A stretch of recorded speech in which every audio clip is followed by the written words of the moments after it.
So I'm excited to be one of the hosts of the Chocolate City Tours. Gives you an opportunity what we consider to be the last frontier for African American ownership, businesses, and again, economic opportunities, and that's around the Anacostia community in Ward 8. So myself, along with Ron Moulton and his co-founder of WHUT D.C, which is Dr. Natalie Hopkinson, what we do collectively is take individuals on tours in this community to show and highlight the ownership and the vast resources that we have here in Anacostia, D.C. Nubian Human is a brick and mortar lifestyle brand that amplifies and activates Black-owned businesses from all over the world. The mission of Nubian Human is to really focus on Black-owned brands, to amplify Black-owned brands, especially product-based brands. We're here to support Black-owned business, but also community as well, be a reflection of community, bring together community.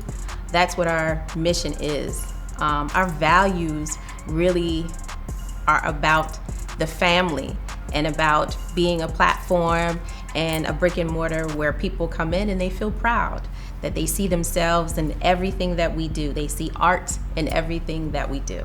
So individuals who've never heard about the Chocolate City Tour, 3 things. 1, you're going to get to see some of the best urban businesses in the District of Columbia right over here in Anacostia.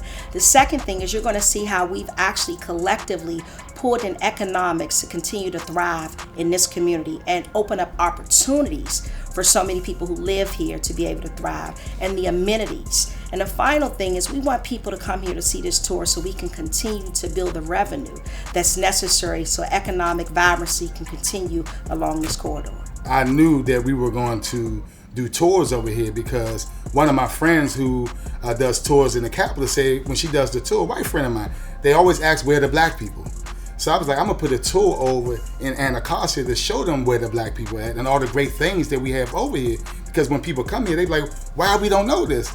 So some of the outcomes and benchmarks for the tour is 1, to make sure that individuals know that we are here, we're thriving, and we're putting economics into our communities through music and art. Art is very, very important for Black folks culturally. That was our outlet. That was our means for communication.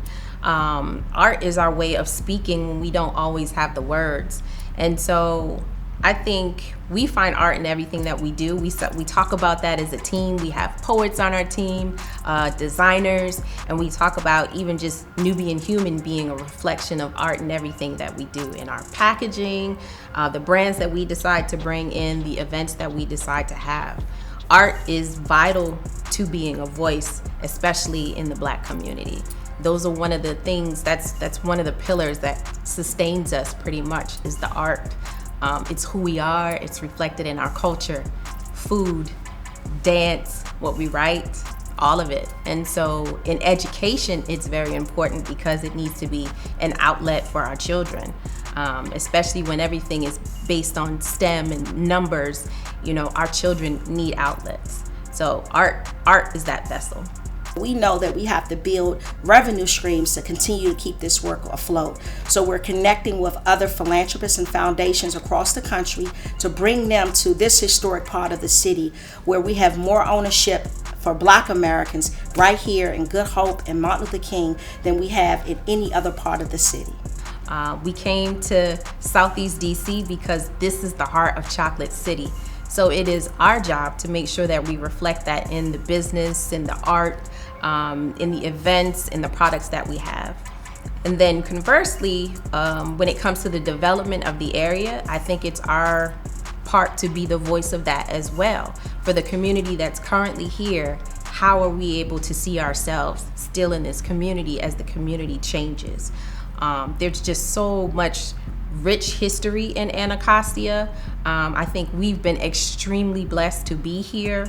The support that we've had here is just been amazing. Nothing that you could ever write about.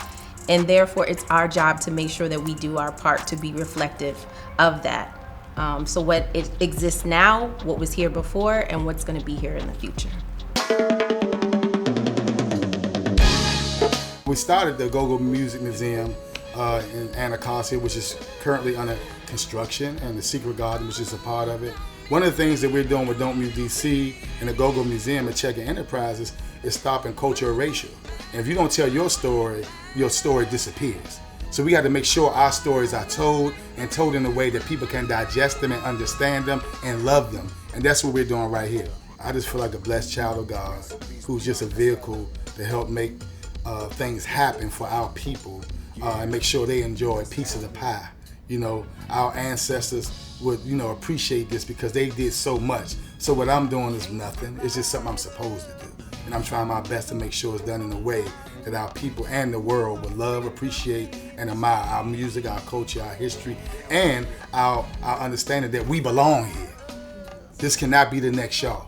I gotta thank Chuck Brown, for putting it down and keep the movement with the beat, yeah. Well, first of all, go-go music is the only form of music in America that has not been colonized. That's why it's so important. It's our culture, it's our music, and it connects us to Africa. And that's what the first exhibit in our museum is, telling our story going back to Africa, to our journey here, and our trials and tribulations, using the social power of music to address our issues, to elevate us, to heal us, and to bring the world together. So it's so important with that first exhibit and the other exhibits, the 50-year celebration of EU, the Go-Go Walk of Fame that's going outside, the studio that will be helping young people learn and make go-go music, and the Secret Garden is out back. It's so much. I can go on and on, but it's so much that's going to be happening. And just knowing that 2 30-year-old partners own these buildings with us, because the city council, Kenyaman Duffer, Robert White, and the mayor got it right, where they came together for the people just this one time. And from that, produced legislation that's helping other black people buy their businesses in D.C.